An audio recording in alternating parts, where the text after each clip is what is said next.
اشراقت نفسي بنور من فؤادي حينما رددت يا رب العباد، وانتشت روحي وصار الدمع يجري. يا إلهي خذ بقلبي للرشاد، اشراقت نفسي بنور من فؤادي حينما رددت يا رب العباد، وانتشت اشراقت نفسي بنور من فؤادي حينما رددت يا رب العباد، وانتشت روحي وصار الدمع يجري. يا إلهي خذ بقلبي للرشاد، اشراقت نفسي بنور من فؤادي حينما رددت يا رب العباد، وانتشت. Pemimpin jumlah umat Islam ramai, tapi bagaikan buih di atas laut, sedikit yang berjihad untuk membela Islam. Zaman ini sudah terjadi dan sedang kita jalani. Astagfirullah. 5. Zaman khilafah kedua. Zaman yang mana suasana seperi pada zaman Rasulullah.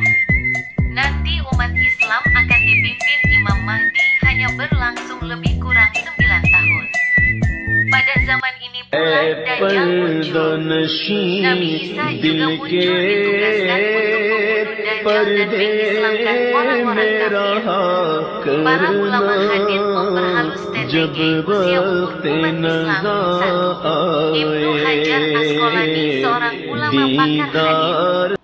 Kitab beliau yang populer adalah Fathul Bari.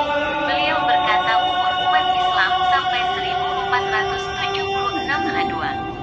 Imam Asyuyuti beliau mengatakan umur umat Islam sampai 1477 Hijriah 3. Ibnu Hajar Hambali kata beliau umur umat Islam lebih dari 1400 Hijriah, namun TDK sampai 1500 Hijriah. Allahu Akbar. Sekarang umur umat Islam sudah sampai pada 1445 Hijriah, hari kiamat. TDK ada yang tahu termasuk Rasulullah, namun mengenai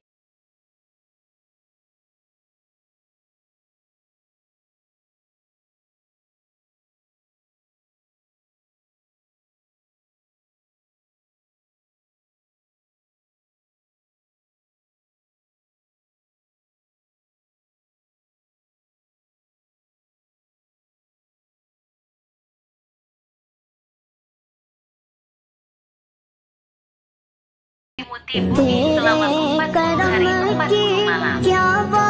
Lalu sahabat bertanya, ya Rasulullah, kapan itu terjadi? Kata baginda Nabi Muhammad, itu terjadi apabila yang pertama kalau penyanyi wanita bermunculan di mana-mana.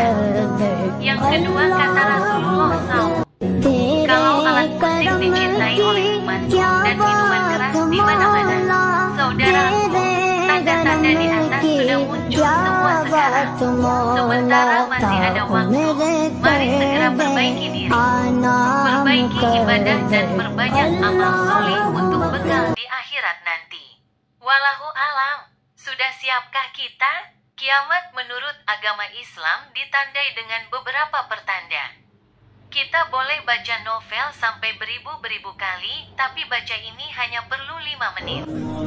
Kemunculan Imam Mahdi, kemunculan Dajjal, turunnya Nabi Isa alaihi salam, kemunculan Ya'juj dan Ma'juj, terbitnya matahari dari barat ke timur, pintu pengampunan akan ditutup, Dabbah al-Ars akan keluar dari tanah dan akan menandai muslim yang sebenar-besarnya.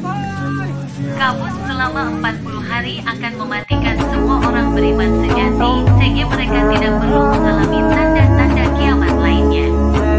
Sebuah kebakaran besar akan menyebabkan kerusakan, pemusnahan atau runtuhnya Ka'bah. Tulisan dalam Al-Quran akan lenyap. Sangkakala akan ditiup pertama kalinya, membuat semua makhluk hidup merasa bimbang dan ketakutan. Ucapan sangkakala yang kedua kalinya akan membuat semua makhluk hidup mati, dan yang ketiga yang membuat setiap makhluk hidup bangkit kembali. Nabi Muhammad telah bersabda, barang siapa yang mengingatkan ini kepada orang lain, akan kubuatkan tempat di surga baginya pada hari penghakiman kelak. Allah berfirman, jika engkau lebih mengejar duniawi daripada mengejar ridhoku, maka aku berikan. Tapi aku akan menjauhkan kalian dari syurgaku. Itulah yang dimaksud Dajjal yang bermata satu, artinya hanya memikirkan duniawi daripada akhirat. Kerugian meninggalkan sholat subuh. Cahaya wajah akan pudar.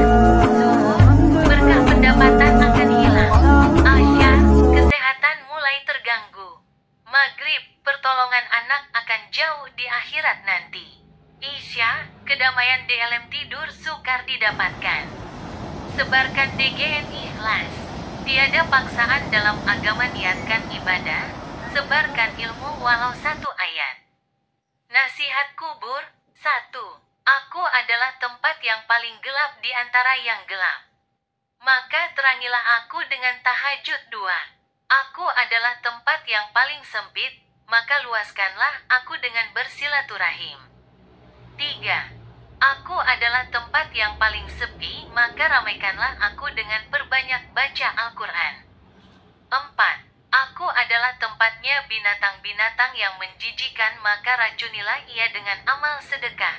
5. Aku yang menyempitmu hingga hancur bila mana tidak sholat, bebaskan sempitan itu dengan sholat. 6. Aku adalah tempat UTK merendammu dengan cairan yang sangat amat sakit. Bebaskan rendaman itu dengan puasa. 7. Aku adalah tempat munkar dan nakir bertanya.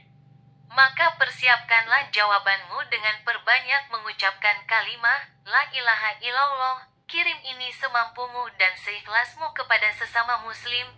Sampaikanlah walau hanya pada satu orang. Karena saat kamu membawa Al-Quran, syaitan biasa-biasa saja. Saat kamu membukanya, syaitan mulai curiga. Saat kamu membacanya, ia gelisah. Saat kamu memahaminya, ia kejang-kejang. Saat kamu mengamalkan Al-Quran DLM kehidupan sehari-hari, ia stroke. Terus dan terus baca dan amalkan, agar syaitan stroke semuanya juga jantungnya dan mati. Ketika Anda ingin menyebarkan ini, lagi-lagi syaitan pun mencegahnya. Syaitan berbisik, sudahlah tak usah disebarkan, tak penting, buang waktu saja, tak mungkin akan dibaca sekecil apapun amal ibadah, Allah menghargainya. Semoga menjadi amal. Amin ya robbal alamin. Ayo bantu bagikan video ini sebagai amal jariah. Barang siapa mengajak manusia kepada petunjuk, maka baginya pahala seperti pahala orang yang mengikutinya tanpa mengurangi pahala mereka sedikit pun. Hadis riwayat Muslim. Jangan lupa di-subscribe ya. Semoga bermanfaat. Demikian ada kekhilafan dan kesalahan mohon dimaafkan. Semoga bermanfaat. Terima kasih dan wassalamualaikum warahmatullahi wabarakatuh.